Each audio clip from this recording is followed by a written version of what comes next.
Olá, nesse vídeo eu vou falar sobre a importância do paisagismo de interiores. Vamos lá? Então, a vegetação, né? Quando a gente pensa em projeto de paisagismo, a gente pensa logo na vegetação, embora o projeto em si não seja composto apenas da vegetação, mas a importância está muito ligada à vegetação em si.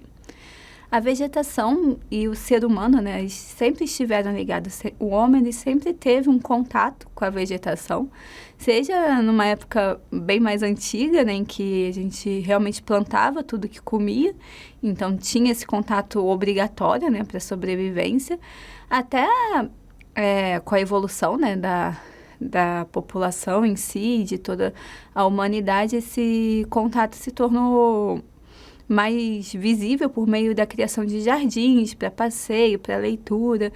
Então, esse contato humano com a natureza é extremamente necessário. A gente vê isso claramente ao longo da história do paisagismo, ao longo da história da humanidade como um todo. E para a gente elaborar um bom projeto de paisagismo, a gente tem que fazer um bom planejamento. O planejamento é a parte mais importante, né? Quando a gente define nossos objetivos e como nós vamos chegar lá. Então, aqui eu vou falar um pouquinho sobre a importância do planejamento do paisagismo em ambientes internos. A gente pode focar essa importância em 3 aspectos, que seria o conforto, a estimulação, né, dos 5 sentidos humanos e o contato com a natureza, como eu acabei de citar. Primeiramente, esse conforto, né, que a gente diz, ele é um conforto não só físico, né, um conforto térmico, um conforto acústico também e visual, principalmente, né, quando a gente pensa em vegetação, um conforto visual, a coloração dessa vegetação, que geralmente, em regra, é verde, embora podemos ter várias cores e estimular vários sentidos ao longo dessa cor, mas é uma cor que traz calma, né? Que traz contemplação, que traz essa característica, né? Justamente de qualidade de vida, né? De paz que traz. As plantas, elas também podem fornecer um conforto térmico, justamente porque elas têm a característica de fazer evapotranspiração, né? Elas liberam água para o ambiente, isso traz um conforto térmico também, porque regula a temperatura. Elas podem formar uma barreira acústica também, diminuir os ruídos naquele local, de acordo com a necessidade do cliente. A gente pode pensar nesse tipo de conforto de acordo com o que é necessário naquele ambiente. Também podemos estimular os 5 sentidos por meio do uso da vegetação em si. As plantas, elas são capazes de alguns tipos, né? Elas têm um odor característico, então elas são, por exemplo, a lavanda, o cipreste, né? A gente vê que eles fornecem uma qualidade olfativa para o ambiente, né?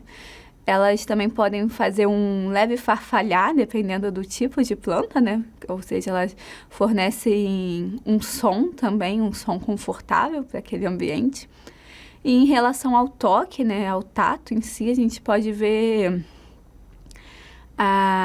por exemplo, você imagina uma samambaia, uma avenca, né, uma planta mais fluida, mais leve, em comparação com o tronco de uma árvore mais robusta, né? A gente consegue ver essa diferença no toque. Isso é importante, porque nem todas as pessoas são capazes de ver, né, de ter esse estímulo visual. Por exemplo, um portador de deficiência visual, ele vai aproveitar muito mais esses outros sentidos, né? O olfato, o tato e esse som, né? Que o ambiente, as plantas podem fornecer para esse ambiente. Até essa ausência de som, né? Porque elas podem fornecer uma barreira também contra o ambiente externo.